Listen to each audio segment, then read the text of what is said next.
지난 시간에 이제까지 누가복음 할 때는 누가복음은 여러 가지 다뤄둘 것도 많고 또 큐티하기도 편한데 민수기부터는 일단은 큐티하기가 어려워요. 오늘 이제 1장은 다루겠지만은 똑같은 것들이 계속 반복이 되기 때문에 인구조사하는 내용인데 각 12개의 지파마다 이름만 좀 바뀌지 숫자만 바뀌지 똑같은 내용이 반복이 돼요. 여러분 어떻게 큐티를 하려는지 모르겠지만 그러나 준비하는 저는 너무 편해요. 통으로 이렇게 준비할 수 있어서 이런 다 장단점이 있습니다. 오늘 이제 민수기가 중요한 이유가 있습니다. 민수기가 중요한 이유는 민수기의 내용은 출애굽 역사 가운데 40년의 세월 기간 중에서 거의 39년 가까운 38년 9개월 동안의 기록을 남은 거거든요. 그래서 민수기가 상당히 많은 내용이에요. 그래서 이 민수기가 굉장히 중요한 겁니다. 출애굽의 그 앞과 뒤를 제외한 몸통의 그 기간 동안에 일어난 사건들을 다룬 거기 때문에. 근데 민수기를 사람들이 크게 중요하게 여기진 않아요, 보통은. 근데 이게 굉장히 중요한 내용이라는 것을 여러분이 아시기 바랍니다. 자, 민수기를 본격적으로 다루기 전에 민수기가 포함된 이 모세오경에 대해서 한 번 더 짚고 넘어갈 텐데, 모세오경에는 세 가지의 중요한 역사가 기록이 되어 있습니다. 보통 우리가 원역사라고 해서 하나님께서 세상을 창조하시고 또 노아의 홍수를 지나서 또 바벨탑 사건까지 지난 바로 그때까지의 역사를 원역사라고 부릅니다. 오리지널 역사라고 부르고요. 기원의 역사라고 부르고요.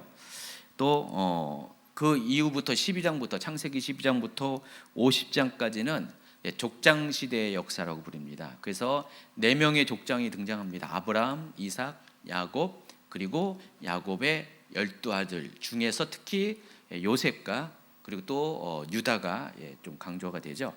그래서 4대에 걸친 족장들의 이야기가 창세기 12장부터 50장까지 기록이 되어 있고요.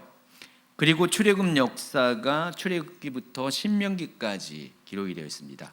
그러니까 모세오경의 80%죠. 4권이니까 80%는 출애굽 역사에 대한 기록입니다. 그래서 이게 상당히 중요한 거예요. 출애굽 역사가 하나님의 구속사에 있어서 매우 중요한 위치를 차지하고 있다는 사실을 아시기 바라고요. 자, 출애굽 역사는 아브라함을 뿌리로 하는 이스라엘 12지파가 민족으로 형성되어 가는 과정을 담은 역사입니다. 그래서 이스라엘 민족 형성과 직접적으로 관련된 내용이 출애굽 역사고, 그 출애굽 역사를 다룬 것이 출애굽기, 레위기, 민수기, 신명기. 그리고 이 민수기는 그 중에서도 38년 9개월의 역사를 다뤘다는 사실을 아시기 바랍니다. 총 40년의 출애굽 역사 중에서 38년 9개월의 역사, 거의 몇 퍼센트가 되나요? 거의 한 95%의 기간의 역사를 다룬 게 민수기의 역사입니다. 자, 출애굽 역사는 창세기 역사에 근거를 두고 있고요. 창세기 15장 13절부터 16절에서 하나님과 아브라함과 사이에 맺은 언약이 있는데 한번 읽어드릴까요? 여호와께서 아브라함에게 이르시되 너는 반드시 알라. 네 자손이 이방에서 개게 되어 그들을 섬기겠고 그들은 400년 동안 네 자손을 괴롭히리니 그들이 섬기는 나라를 내가 징벌할지며 그 후에 네 자손이 큰 재물을 이끌고 나오리라. 너는 장수하다가 평안히 조상에게로 돌아가 장사될 것이요 네 자손은 4대 만에 이 땅으로 돌아오리니 이는 아모리 족속의 죄악이 아직 가득 차지 아니함이니라 하시더니.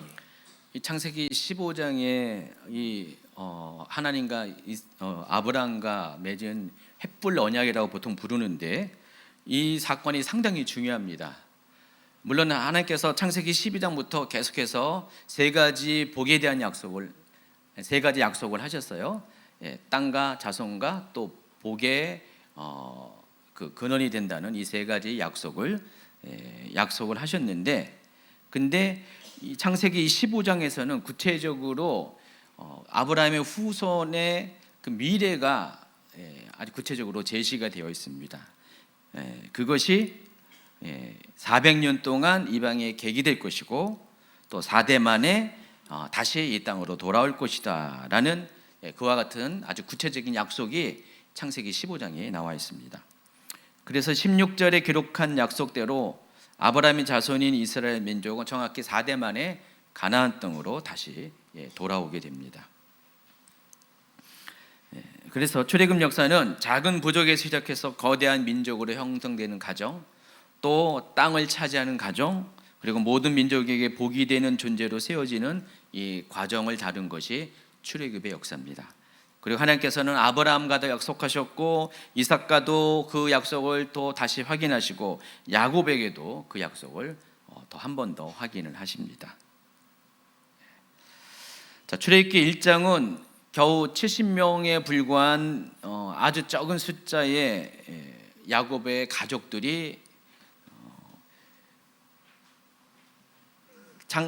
이집트로 이주를 하고 그 이주한 후손들이 430년 만에 다시 근동 지역의 최고의 패권 국가인 이집트 사람들이 두려워할 정도로 번성한 민족을 이루게 되었다는 복으로부터 시작이 됩니다. 창세기 4장 출애굽기 1장 1절부터 7절까지. 야곱과 함께 각각 자기 가족을 데리고 애굽에 이른 이스라엘 아들들의 이름은 이러하니 르우벤과 시므온과 레위와 유다와 이사갈과 스불론과 베냐민과 단과 납달리와 gad과 아세르요. 야곱의 허리에서 나온 사람이 모두 70이요 요셉은 애굽에 있었더라. 요셉과 그의 모든 형제와 그 시대의 사람은 다 죽었고 이스라엘 자손은 생육하고 불어나 번성하고 매우 강하여 온 땅에 가득하게 되었더라. 430년의 시간이 흐른 다음에 이스라엘 민족이 거대한 민족으로 바뀌게 됩니다. 이때 8절에는요 요셉을 알지 못하는 새 왕이 일어나 애굽을 다스렸다라고 설명합니다. 제가 출애굽 강의에서 이 부분을 짚어드렸는데 요셉을 알지 못하는 새 왕이 어떤 왕이라고 했습니까? 정말로 이집트의 역사를 모르는 왕인가요? 요셉이 어떤 존재인지 모르는 왕인가요? 그것이 아니죠. 너무나 잘 알고 있습니다. 근데 왜 요셉을 알지 못하는 새 왕이라고 표현하는지 그 이유는 다른 것이 아니라 이집트가 굉장히 오래된 역사를 갖고 있습니다. 5,000년이 넘는 역사를 갖고 있는데 이 5,000년이 넘는 역사 가운데 이집트에는 수많은 왕조들이 존재했었어요. 우리나라는 고조선 때부터 왕조가 있잖아요. 다 합쳐도 우리나라 왕조는 10개도 안 되는데 여기는 아주 수십 개의 왕조가 있습니다.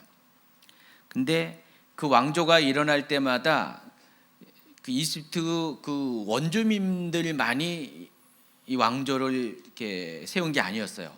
중간중간에 이방인들이 와가지고 이집트를 다스릴 때가 종종 있었습니다. 그 중에 한 왕조가 힉소스 왕조라고 해서 그 가나안 땅에서 이주한 무리들이 이집트 땅에 정착하면서 점점 이집트 상부에 진입하면서 세력을 확장한 다음에 결과적으로 이집트의 왕조를 찬탈하고 또 이집트 원래 그 토착민들을 지배하면서 뭐 때로는 뭐 몇십 년에서 때로는 몇백 년까지 그와 같은 시간도 보냈어. 그 중에 하나가 힉소스 왕조라는 것입니다. 그래서 요셉이 이집트 땅에 정착할 때는 때마침 힉소스 계통의 왕조가 이집트를 통치할 때였어요. 그리고 나서 얼마 정도의 시간이 흐른 다음에 그 힉소스 왕조가 쇠퇴하고 나서 본래의 원주민들이 토착민들이 다시 정권을 장악할 때 그들은 민족적으로 다른 그 이스라엘 민족을 히브리 민족을 배척할 수밖에 없다라는 것입니다. 전의 왕조는 같은 셈족이었어요. 그 히브리 민족과 같은 셈족이었는데 다시 왕조가 바뀌면서 이 왕조는 셈족이 아니라 함족 계열의 왕조라는 것입니다. 그래서 이질적인 인종을 갖고 있었기 때문에 자, 이 출애굽기에서는 요셉을 알지 못하는 새 왕이다라고 표현을 한 겁니다. 근데 중요한 것은 가뜩이나 인정적으로 다루고 친밀감이 없고, 더군다나 이들이 이제 이스라엘 민족을 배척한 이유 중에 하나는 같은 셈족의 힉소스 왕조를 몰아냈는데, 같은 셈족의 이스라엘 민족이 그 땅에 함께 거할 때 혹시나 또다시 힉소스 그 왕조랑 연합해 가지고 다시 한번 자신의 왕조를 찬탈할까 봐 두려웠습니다. 더욱이 이스라엘 민족은 그 인구 수면에서 그것이 가능했다는 것입니다. 이 출애굽 당시에 이집트의 역사를 살펴보면은 그 인류학자들, 이제 성경 밖에 이제 인류학자들의 그 연구에 의하면은 출애굽 당시에 이집트의 인구가 300에서 400만 명 정도 됐다고 했습니다. 300만 명 정도면은 지금 인천 인구잖아요. 그 인천 인구가 당시 세계 최 제국인 이집트의 전체 인구라는 것입니다.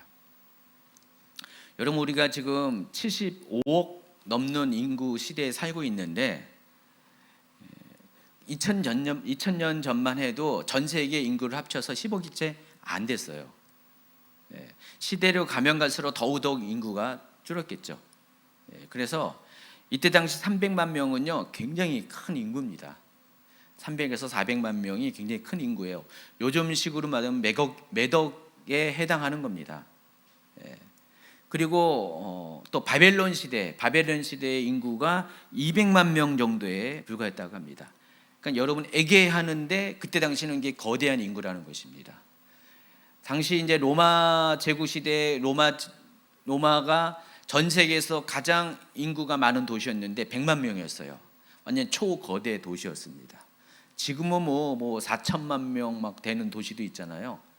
중국의 충칭인가 어딘가는 4천몇 명이잖아요. 우리나라 인구수에 육박한 인구가 한 도시를 차지하고 있습니다. 그래서 그런 인구의 그 밀집도에 보면은, 그에 비교해 보면은 이스라엘 인구가 약 250만 명인데, 이때 당시에 250만 명은 거대한 민족이죠. 이집트 민족의 이집트 국가의 인구수와 거의 육박한. 근데 그들이 만약에 힉소스 민족과 손을 잡으면 어떻게 될까요? 굉장히 정치적으로 아주 위험스러운 그런 상황이 발생합니다. 그래서 이집트 사람들은 이 히브리 민족을 보면서 당연히 두려움을 느낄 수밖에 없어요. 더군다나 70명의 인구가 들어왔다 그랬는데, 실은 이제 여기 남자들만 카운트한 거라서 70명이지 여자들까지 카운트하고 아이들까지 카운트하면은 뭐 200명 이상, 200에서 300명 정도가 그 가나안 땅에서 이집트로 이주한 겁니다. 근데 뭐 최고 300명을 잡았다 할지라도 한 계산하기 편해서 250명을 잡으면은 430년 후에 겨우 네 세대가 지나가는 그 순간 그것밖에 안 됐는데 인구가 250명에서 250만 명, 만 배가 늘는 거죠. 그렇죠? 맞죠? 계산이 맞죠? 4대 만에 만 배가 늘었어요. 이걸 가리켜서 통계학적으로 뭐라고 합니까? 1번 산술급수적, 2번 기하급수적. 뭐예요? 기하급수적이에요. 거의 이거는 무슨 여기 시험관에 쥐들을 이렇게 실험실에서 쥐들을 이렇게 그거 할 때 번식 시킬 때 수준과 똑같아요. 쥐도 아닌데 엄청나게 많은 수가 늘어났습니다. 4대 만에 4개의 세대 만에 만 배의 인구 증가가 있었습니다. 그런데 이집트 사람들은 인구수가 변화가 거의 없어요. 그냥 그 430년 전이나 지금이나 인구 변화가 거의 없는데 이스라엘 민족이 만 배가 늘었다. 여러분이 이집트 사람이고요. 옆에 이쪽이 이제 히브리 사람이에요. 이집트 분들이 히브리 사람 보면 어떡할까요? 저거는 사람도 아니고 저것들은 저게 인간이야? 두려움을 느낄 수밖에 없습니다. 그렇죠? 그렇게 갑자기 그냥 급증가하는 그 인구, 더군다나 같은 셈족의 힉소스 왕조가 아직 완전히 쫓겨난 것도 아니고 아직 잔당들이 남아 있는 상황에서 만약에 그 둘이 연합을 한다면은 이집트 왕조가 또 다시 위험에 빠질 수가 있기 때문에, 그래서 그들은 그러한 것 때문에 히브리인들을 탄압할 수밖에 없었다는 것입니다. 어쨌든 이와 같이 다른 민족의 인구 증가 속도에 비해서 비교 없이 빠르게 인구가 증가하는 것은 하나님 외에는 이 부분에 대한 답을 줄 수가 없습니다. 하나님께서 뭐라고 했어요? 하늘의 별과 같이, 바다의 모래와 같이 아브라함에게 내 자손이 그와 같이 늘어날 것이다 라고 약속하셨는데, 바로 그 자손이 번성하게 된 약속이 430년 만에 그대로 성취가 됩니다. 그리고 이제 신명기에 가면은 드디어 이제 약속의 땅을, 여호수아서에 가면은 약속의 땅을 차지하는 장면이 등장합니다. 지금도 이스라엘 민족이 1900년 만에 고토로 돌아와서 이스라엘 국가를 다시 세우고 민족이 다시 형성이 됐죠. 그런데 이스라엘도 마찬가지예요.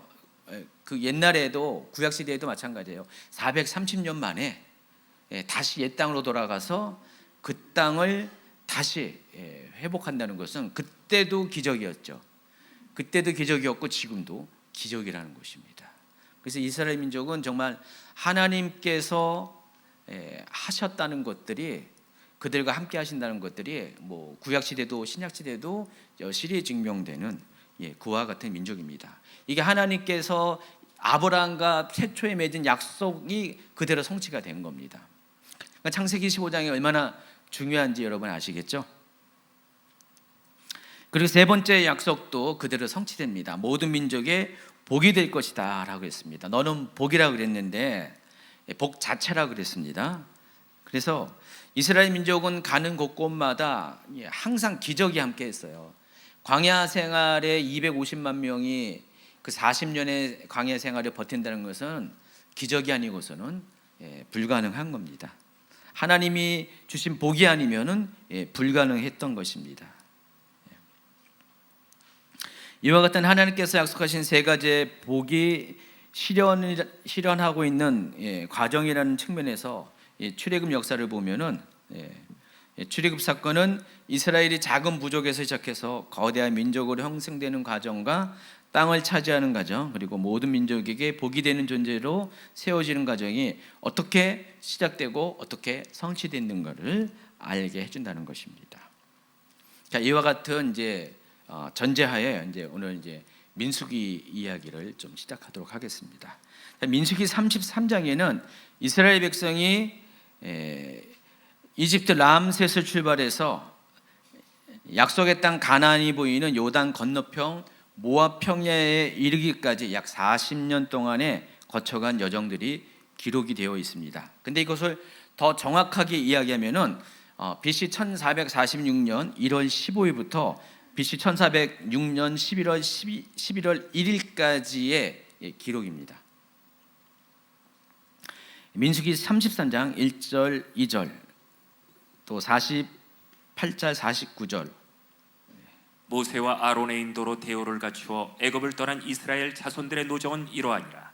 모세가 여호와의 명령대로 그 노정을 따라 그들이 행진한 것을 기록하였으니 그들이 행진한 대로의 노정은 이러하니라. 아바림 산을 떠나 여리고 맞은편 요단강과 모압 평지에 진을 쳤으니 요단강과 모압 평지의 진영이 베저시못에서부터 아벨 시딤에 이르렀더라. 중간에 이제 구절들은 제가 생략을 해놨는데, 그러니까 33장 1절 2절은 이스라엘 민족이 출애굽해가지고 처음으로 시작한 여정을 이야기하고 48, 49절은 마지막 여정을 이야기합니다. 모압 땅에서의 여정입니다. 요 때가 BC 1446년 1월 15일부터 또 BC 1406년 11월 1일까지의 그 기록입니다. 이 기간 동안에 여기 보면은 어디서 진쳤고 계속해서 진을 쳤다라는 이야기가 계속적으로 반복이 되면서 수많은 도시의 이름들이 여기서 언급이 됩니다. 그래서 민수기 33장에 기록된 출애굽 여정을 계산해 보면 정확하게 39년 9개월 16일 동안에 일어난 사건들에 대한 기록이에요. 민수기 33장의 내용들이 39년 9개월 16일 동안 일어난 사건들이라는 것입니다. 여러분 이제 계산을 쭉 해보세요. 제가 이제 관련 구절들을 쭉 해놨으니까 계산해 드려요. 출애굽기 12장 1절에 보니까 여호와께서 애굽 땅에서 모세와 아론에게 일러 말씀하시되 이달을 너희에게 달의 시작 곧 해의 첫 달이 되게 하고 아비벗 이날에 너희가 나왔다 그랬습니다. 여기서 이달은 아비벌이고 이제 다른 말로 니사논이라고 하죠. 태양력으로 3월 내지 4월입니다. 근데 이제 우리 이제 모세 오경에 보면은 이것은 종교력으로 이제 날에 대해서 이야기하면 종교력으로 여러분 이해하셔야 돼요. 당시 이제 종교력과 민간력이 6개월의 차이가 나는데 종교력에 의하면은 3월부터 4월이 해의 첫 달이 되는 거예요. 원래는 이제 민간력으로 따지면 7월 달인데 이때가 하나님께서 이스라엘의 출애굽을 기념해서 그 달력을 바꿔버리신 거예요. 6개월 땡겨가지고 이 달을 첫 달로 만들어 버리신 거예요. 그래서 지금도 이제 이스라엘은 민간력을 사용하면서도 또 종교력을 동시에 두 가지 사용하는데, 그래서 종교력으로 1월인 그 아비벌에 아비벌 15일 날 이스라엘 민족이 출애굽을 하게 됩니다. 그리고 신명기에 보면은 40째 해 11째 달 그 달 첫째 날, 그러니까 종교력으로 제40년 11월 1일,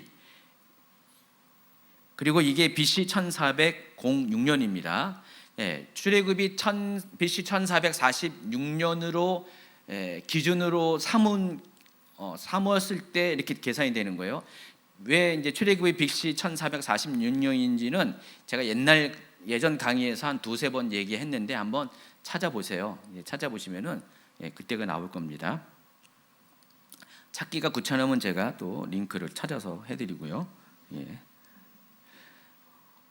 그래서 BC 1406년 11월 1일에 모세가 모압 땅에 들어가게 되는데, 그때부터 약 2개월 14일 동안 신명기를 기록을 하게 됩니다. 이때 이제 모세가 하나님께서 허락하신 그 십계명과 율법 더불어서 지금까지 이스라엘 민족이 어떻게 출애굽해가지고 여기까지 오게 된 이야기들을 출애굽 2세대에게 전하는 내용이, 설교하는 내용이 신명기서입니다. 그래서 신명기는요, 여기 신자가 데프리알 신이라는 한자어를 씁니다. 그래서 여러분 신신 당부한다 그러면 한 번 얘기하고 또 얘기해서 당부한다 그런 뜻입니다. 재차 거듭 내가 너에 당부하는데 이게 신신당부예요. 그래서 신명기는 무슨 의미가 있어요? 내가 거듭 말하는 그런 계명을 기록한 것입니다. 그러니까 모세가 한 번 이미 1세대에게 다 전해준 이 하나님이 주신 율법 계명들을 다 전했는데, 이제 또 한 번 되풀이해서 신신당부하듯이 한 번 더 그 이야기를 반복했다라고 해서 이게 신명기라는 책 제목을 갖고 있습니다. 내용이 그런 거예요. 40년 전에 있었던 하나님께서 출애굽 사건을 허락하신 그때로부터 받은 계명들, 율법들을 다시 한번 출애굽 2세대에게 전하는 장면입니다. 출애굽 2세대에게 왜 전했냐면은 1세대 사람들은 모두 죽었고요. 광야에서 죽었고, 광야에서 태어난 2세대, 그리고 첫 번째 인구조사일 때 20살 이하의 그런 어린 세대들에게 다시 한번 그들은 율법을 모르기 때문에 율법에 대해서 직접 모세로부터 가르침을 받았지 않기 때문에 한 번 더 그들을 위해서 율법을 되풀이해서 가르쳐 주는 것입니다. 그래서 표를 보면은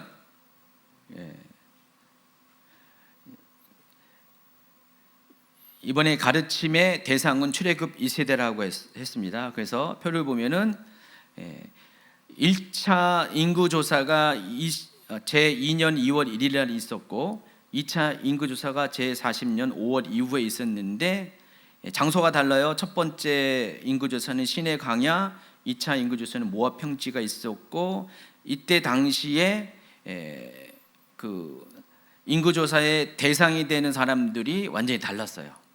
그래서 제1차 인구조사 때는 출애굽 1세대가 인구조사의 대상이 되었고 제2차 인구조사 때는 출애굽 2세대가 인구조상이 되었고요.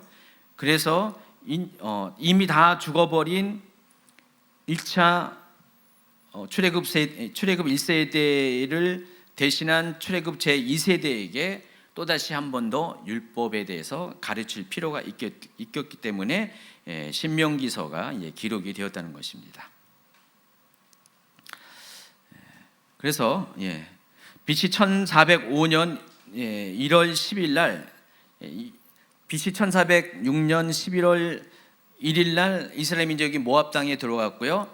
그리고 그로부터 약 2달하고 며칠 후에 이스라엘 민족은 마침내 요단강을 건너 가지고 가나안 땅에 진입해서 여리고 동쪽에 있는 길갈에 진을 칩니다. 이때가 1405년 1월 10일입니다. 지도에서 보시면은 요단강이 가운데 있죠. 요단강이 가운데 있고 그 요단강 사이에 동편에서 모압 평지에서 아벨시딤에서 이스라엘 민족이 2달하고 14일 동안 거기서 머물러 있었어요. 거기 있다가 드디어 강을 건너서 첫 번째로 길갈에서 진을 치고 그 다음에 여리고에서 또 한 번 진을 치게 됩니다.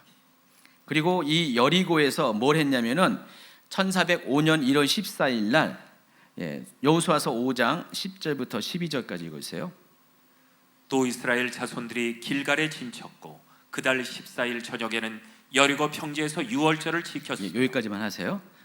그달 14일 그게 1월 14일입니다. 종교적으로 1월 14일. 이스라엘 민족이 첫 번째 유월절이 언제였죠? 제가 지금 날짜 월일을 얘기하니까 헷갈려요, 여러분? 별로 헷갈리지 않죠, 이거? 그냥 여러분 상식적으로 다 금방 이해가 되죠. 숫자만 얘기하면 굉장히 좀 머리가 복잡해지는 분들이 한 3분 정도 계시는데 나머지는 뭐 어렵지 않죠, 이거요. 남들은 얘기 안 하는 연도 월일을 제가 얘기해서 약간 좀 당황스러운 것도 있을 수가 있지만은 제가 이제 이거를 정확하게 말하는 이유는 출애굽이 얼마나 정확하게 하나님 말씀대로 이루어지는가를 여러분에게 증명해 보이려고 하는 겁니다. 그래서 이스라엘 민족이 BC 1446년 1월 14일 날 첫 번째 유월절을 맞이합니다. 그리고 나서 1월 15일 새벽에 그들이 출애굽을 합니다. 라암스에서 출발하죠. 그런데 정확하게 40년이 채워지는 1405년 1월 14일에 여리고 평지에서 유월절을 지킵니다.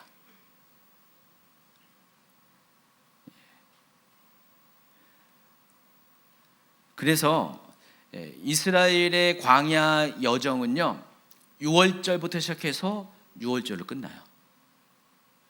그래서 아주 하루의 차이 오차도 없이 정확하게 40년을 채워요. 6월절을 지킴으로 인해서 광야 생활이 완전히 공식적으로 완전히 이제 종료가 된다는 것입니다. 여러분 그 6월절 시기에 뭐가 있죠? 6월절이 무교절과 바로 이어지면서 뭐가 있습니까?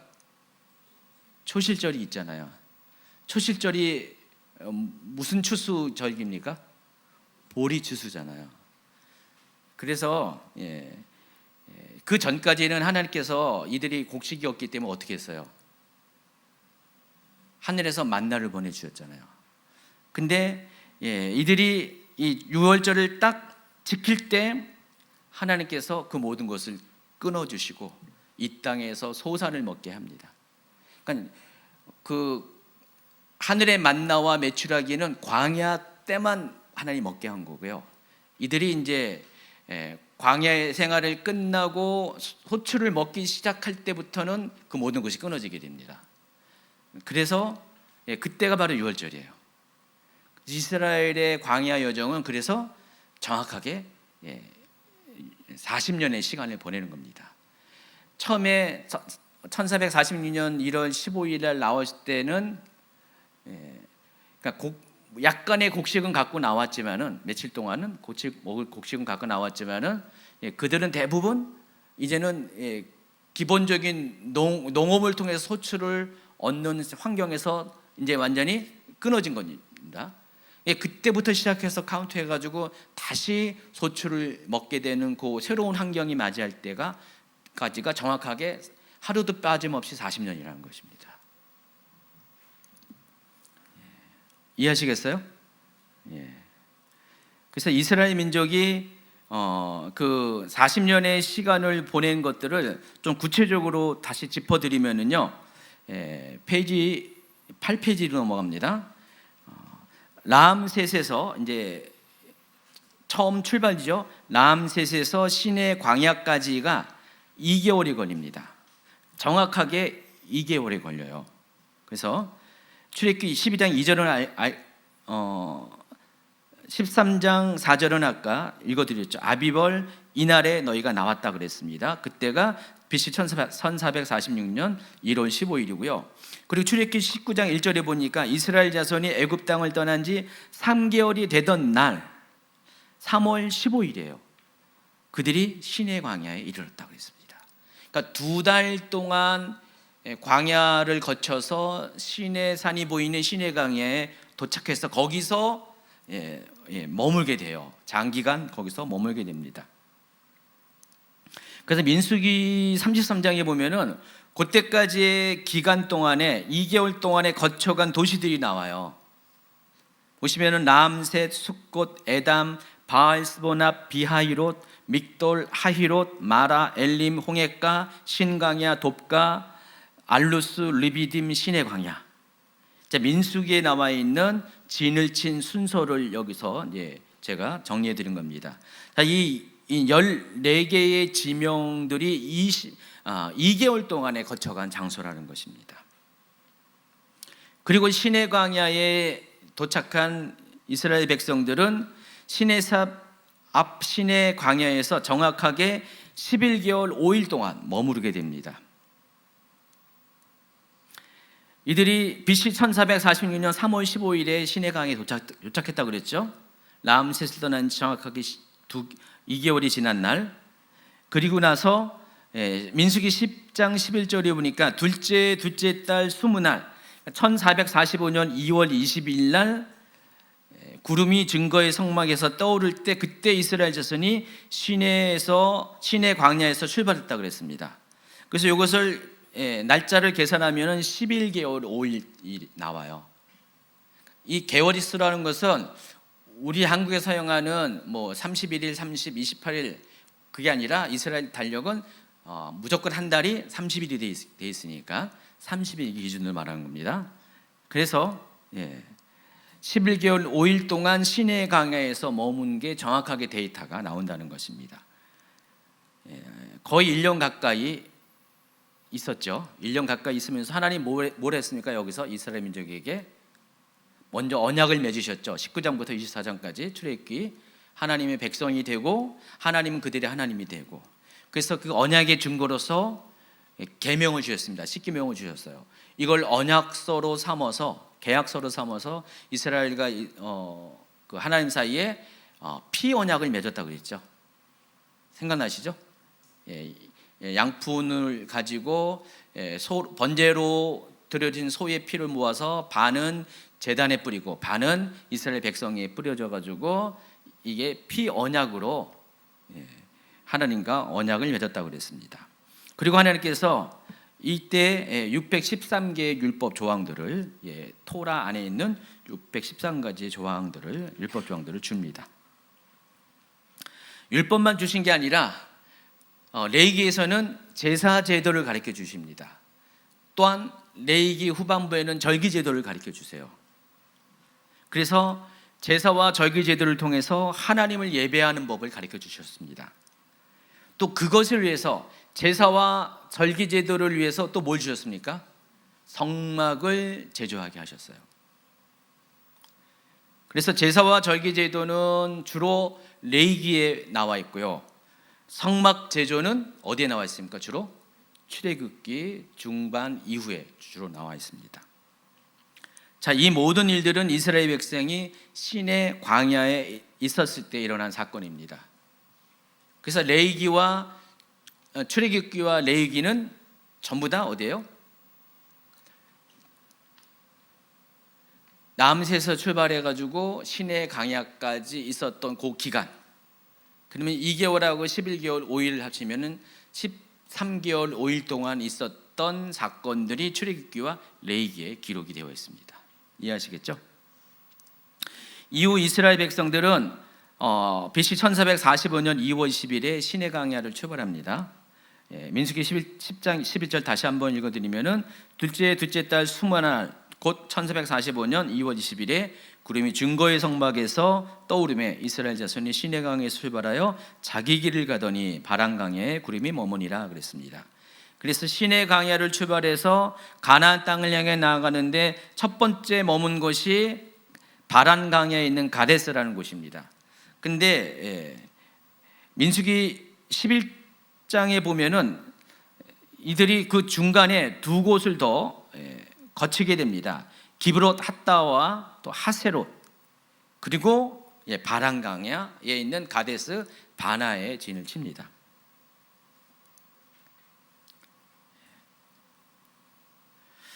이후 이스라엘 백성들은 가데스에서 여러 달 동안 있으면서 가나안 땅을 정탐합니다. 원래 하나님의 계획이 어떻습니까? 가데스 바나에서 바로 가나안 땅에 진입하게 하신 게 하나님의 계획이었잖아요. 그래서 정탐꾼을 보내요. 정탐꾼이 40일 동안 다니면서 가나안 땅 전체를 정탐하고 돌아오고, 여기서 이제 이스라엘 백성이 그 정탐꾼 중에서 10명이 보고한 부정적인 내용을 받아들이고 여호수아 갈렙이 보고한 긍정적인 내용은 받아들이지 않음으로써 하나님 앞에 원망하고 하나님을 반역하는 그 사건이 여기서 벌어지게 됩니다. 그래서 이 사건을 인해서 원래는 하나님이 여기서 바로 가나안 땅에 직행하게 하신 하나님의 본래 계획이 있었지만은 38년 동안 이들이 광야에서 방황하는 신세를 갖게 됩니다. 그래서 이때에 요 가데스에서 머문 그 기간이 여기서는 나와 있지 않지만은 뒤에 이제 모든 것을 다 계산해 가지고 남은 기간을 이제 차액을 빼 가지고 계산을 해보면은 2개월 21일 동안 여기 있게 됩니다. 2개월 21일 동안 여기 가데스에 머물게 됩니다. 그리고 이제 이 반역 사건으로 인해서 38년 동안 이스라엘 백성은 바란강야를 정처 없이 맴도는 방랑의 여정을 보냅니다. 신명기 2장 14절입니다. 카데스 바네아에서 떠나 세레시나를 건너기까지 38년 동안이라. 이때에는 그 시대의 모든 군인들이 여호와께서 그들에게 맹세하신 대로 진영 중에서 다 멸망하였나니 여호와께서 손으로 그들을 치사 진영 중에서 멸하신 고로 마침내는 다 멸망되었느니라. 이 기간 동안의 여정이 민수기 33장 19절부터 36절에 기록되어 있습니다. 림마라고 얘기했는데 여기가 가데스예요. 이 가데스부터 다시 신광야 가데스까지, 가데스에서 가데스까지 방황하는 기간이 정확하게 38년의 기간이라는 것입니다. 그리고 이제 가데스에서 마지막 모압 평야까지 걸린 시간이, 그 가는 여정이 걸린 시간이 6개월입니다. 첫째 달, 제40년 첫째 달, 그러니까 1406년 1월에 이스라엘이 가데스에 이르게 되고, 그리고 1406년 5월 1일에 가데스를 출발해서 1406년 11월 1일에는 가나안 땅에 진입하기 위해서 건너편인 모압 평야에 도착을 하게 됩니다. 그래서 가데스에서 모압 평야까지가 6개월의 시간이 걸립니다. 그리고 모압 평야에서 가나안 땅까지 진입하는데 모두 2개월 14일이 걸립니다. 그 여정이 민수기 33장 37절부터 49절까지 기록이 되어 있어요. 그래서 지금까지 설명한 출애굽 여정을 이제 표로 이제 정리해 보면은요, 여러분 이제 지금 12페이지까지 왔습니다. 보시면은 이와 같이 람세스 시내산까지 BC 1446년 1월 15일부터 3월 15일까지 2개월, 시내 광야는 3월 15일부터 2월 20일까지 11개월 5일, 시내 광야에서 가데스까지는 2개월 21일, 바란 광야에서는 38년, 또 가데스에서 모압 평야까지는 6개월, 모압 평야에서 가나안까지는 2개월 14일. 그래서 하루도 차이 없이 정확하게 40년 만에, 람셋을 떠난 지 40년 만에 이스라엘은 마침내 가나안 땅에 입성하게 됩니다. 출애굽기는 이제 성막 건립이 종료된 후에 그곳에 하나님의 임재의 구름이 해막에 덮이고 하나님의 영광이 성막에 충만히 임하게 되는 것으로 끝을 맺습니다. 출애굽기 40장 33절부터 읽어주세요. 그는 또 성막과 제단 주변 뜰에 포장을 치고 뜰문에 휘장을 다니라.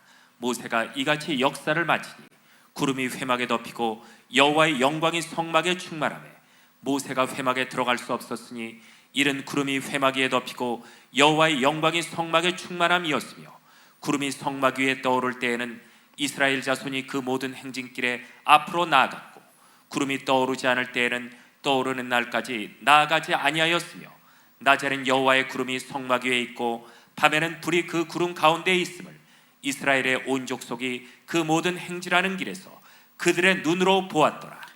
자, 이 내용이 동일하게 약간의 이제 좀 차이가 있는데, 이 내용과 동일한 내용이 민수기 9장 15절 이하에 또 다시 반복돼서 나타납니다. 민수기 9장 15절부터 17절까지만 읽어주세요.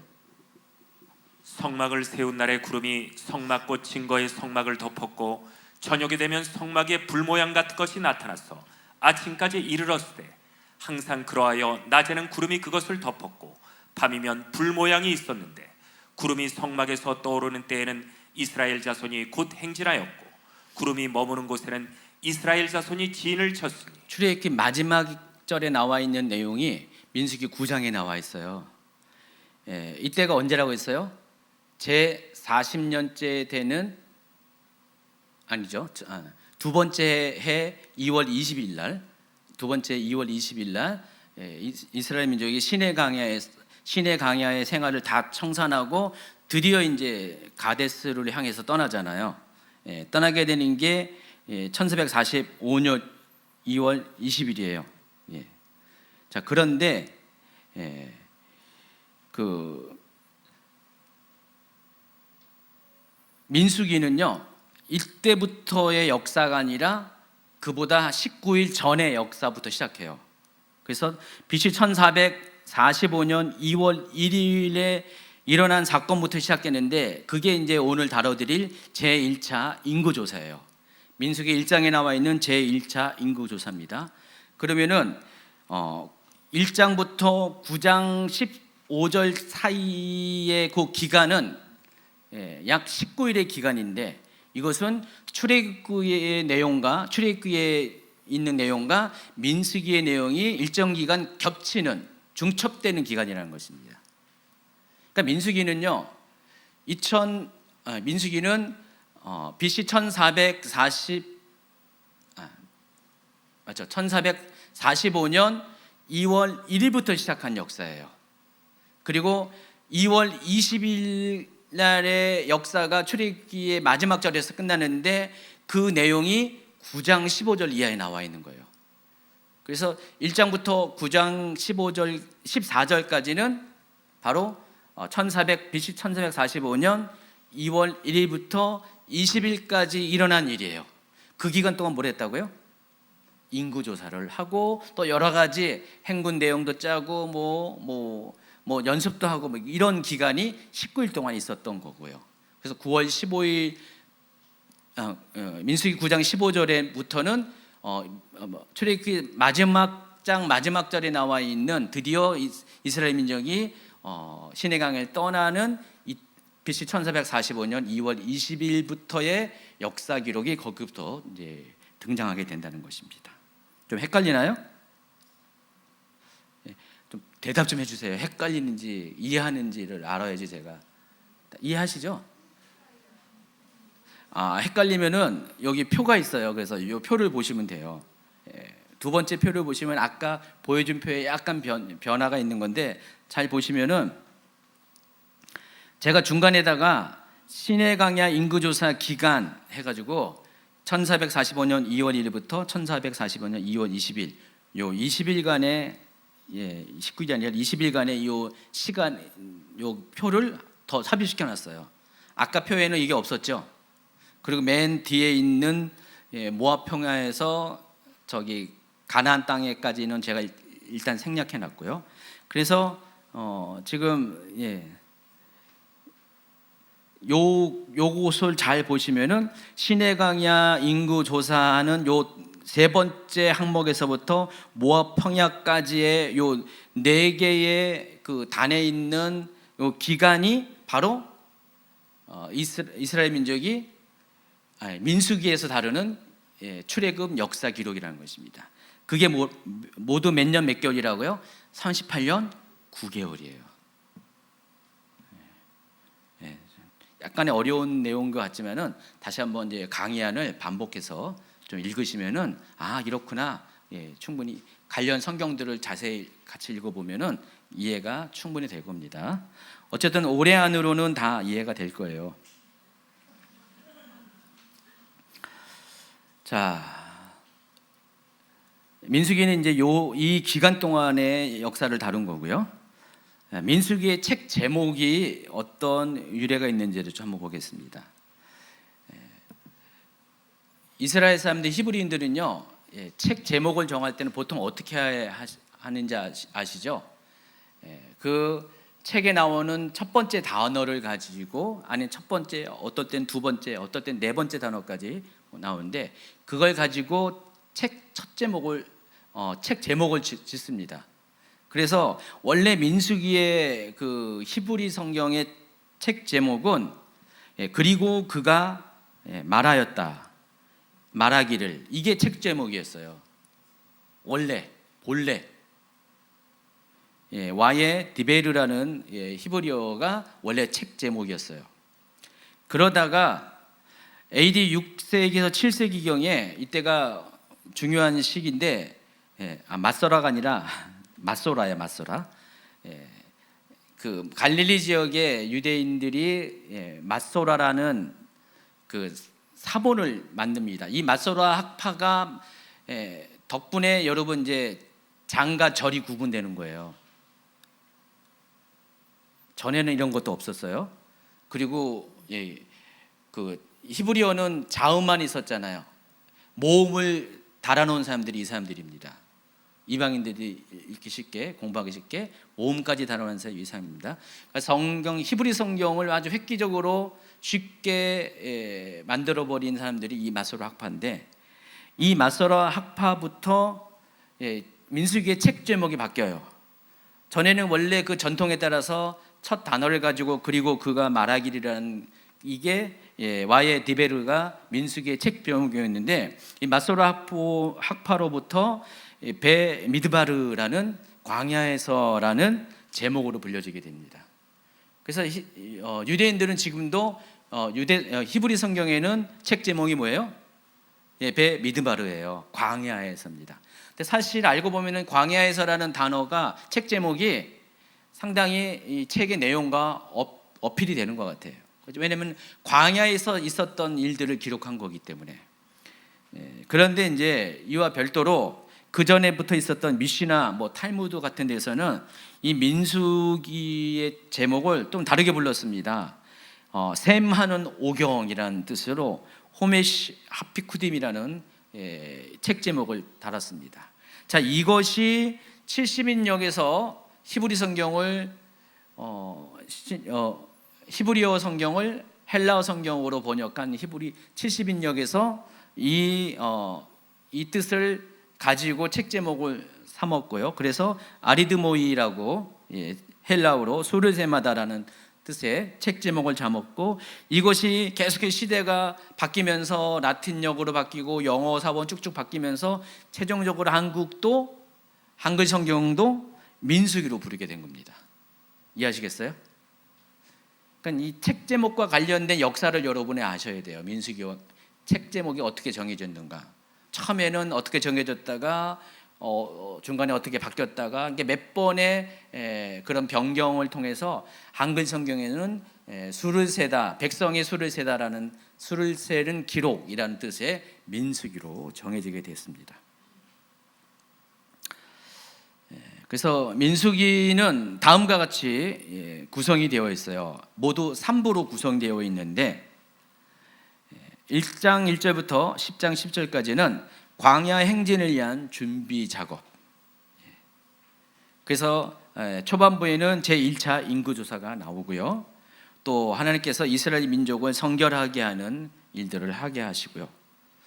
그리고 이제 다 준비가 다 끝난 다음에 하나님께서 이스라엘 민족을 이제 출발하게 하죠. 그게 9장 15절부터 나오는데, 근데 곧바로 도착한 이 가데스바네에서 반역을 하면서 그때부터 하나님께서 이들에게 형벌로 38년 동안 방랑케 하는 시간을 보내는데, 바로 그 내용을 다룬 것이 제 2부입니다.